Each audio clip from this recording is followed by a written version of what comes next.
Hello, welcome to another episode of Pub Football. Miles and Jimmy here. It's Pub Football Predicts. There are more games on tonight in the Premier League, the second day of Project Restart. We saw the games on Wednesday night. Tonight, two really big games. Norwich, Southampton at 6 o'clock at Carrow Road to kick it off.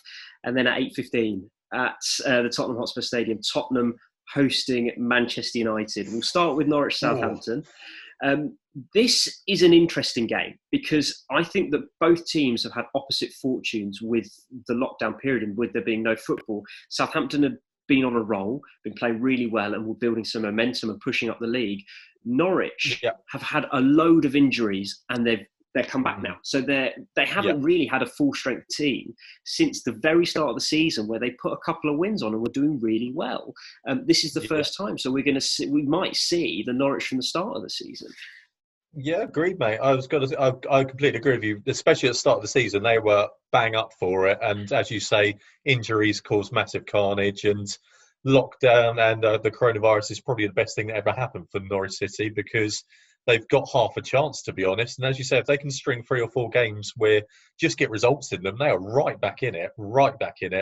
And yeah, Southampton have been great. Danny Ings has been banging in the goals, but is it going to cause an effect? I can see Norwich winning this game.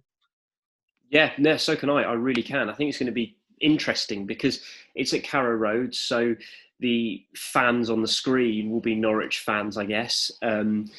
If Pookie can score, it would be great. But if they're at full strength, they've had some good performances this season. We've said this quite a lot. They've played well. They just haven't won. With no crowd there, you never know. Them just being technically proficient and being able to play might be the difference.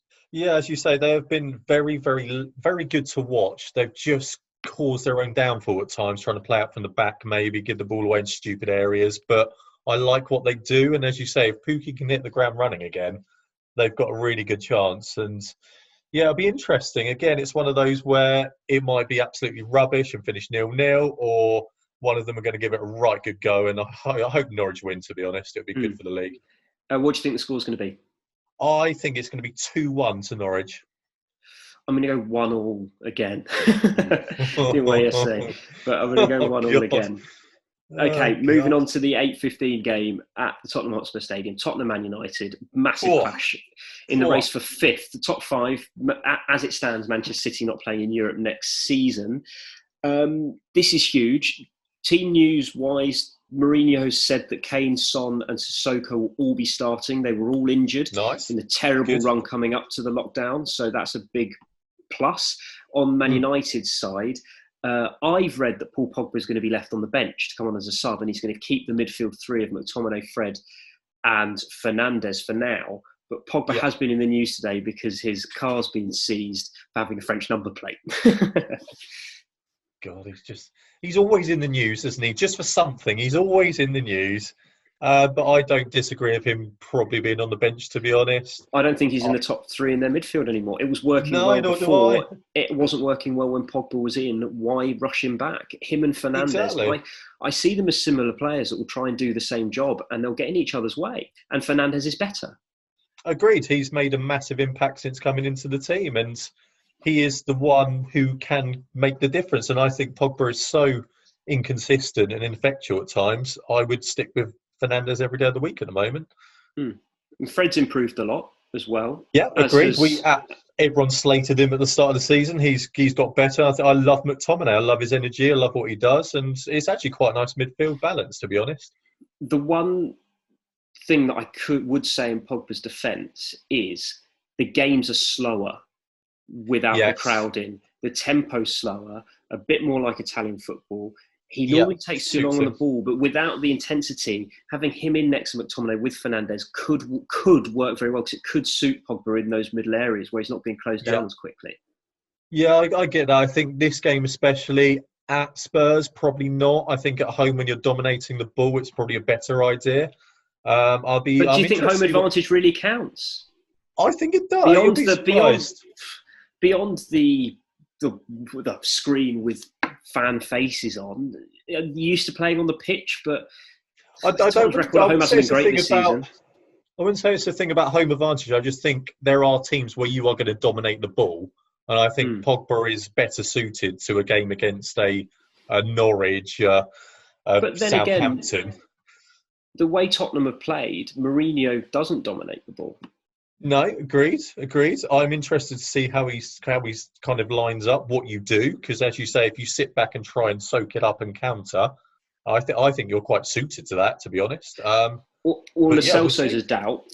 But having That's a miss. Sissoko in makes me Yeah, think that maybe Ndombele could start. Both French, they get on very well, yeah. and Sissoko has the energy to make up for Ndombele's lack of it. Yeah, I assume he's had sort of 8, 9 weeks to get himself into some form of shape now, Dembele. I expect him to hit the ground running, to be honest, because when he's fit and on it, he's probably one of your better players. And I really, Mm. really like him. I think he's great. Bit of a similar story to Norwich and Southampton, really, when it comes to going into the lockdown. Both of these Yeah. teams, opposite fortunes. Man United on a great run, unbeaten in something like 15, I think it was. They're having a Mm. fantastic run Yeah. in all competitions, moving up the league, cementing fifth, pushing up towards fourth, really. Them and Chelsea were Yeah. looking like having a good battle for fourth. Tottenham were in freefall, having an absolute nightmare.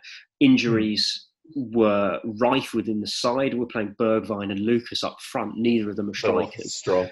Yeah. So, again, the COVID-19 pandemic hit a great time for Tottenham, bad time for Man United, but Mm. that's only if Tottenham now use the players coming back to build some momentum, and Man Yeah. United falls off because they can't ride that wave. Yeah, exactly. Again, it's the mystique of what's happening at the moment, isn't it? You don't know what teams are going to be like, and you think with Kane having enough time to get himself back fit, all your players getting back up to fitness, you'd expect your team to be a lot better than they have been. But again, it's going to be interesting to see. I can see it being a proper stalemate, to be honest. Yeah, I was I going to think you're say both that. going to cancel each other out. Score prediction, please, Jim. 0-0. Yeah, I'm going to say exactly the same thing. It's going to be awful, isn't it? It's going to be awful. It is. It's going to be terrible. I'll be watching it, though. That was another episode of Pub Football. Pub Football Predicts. We'll be back tomorrow morning, Saturday morning, with another show. We're going to record it tomorrow morning after all the games. We'll do review. We'll do preview. Please follow our Instagram. We're trying to get that off the ground. We're trying to post some interesting content, some photos at pub_football on Instagram. Again, another one without a drink. We apologise for that. It's just crazy busy during the week. There's one thing left to say, and that's virtual and fake. Cheers. Cheers.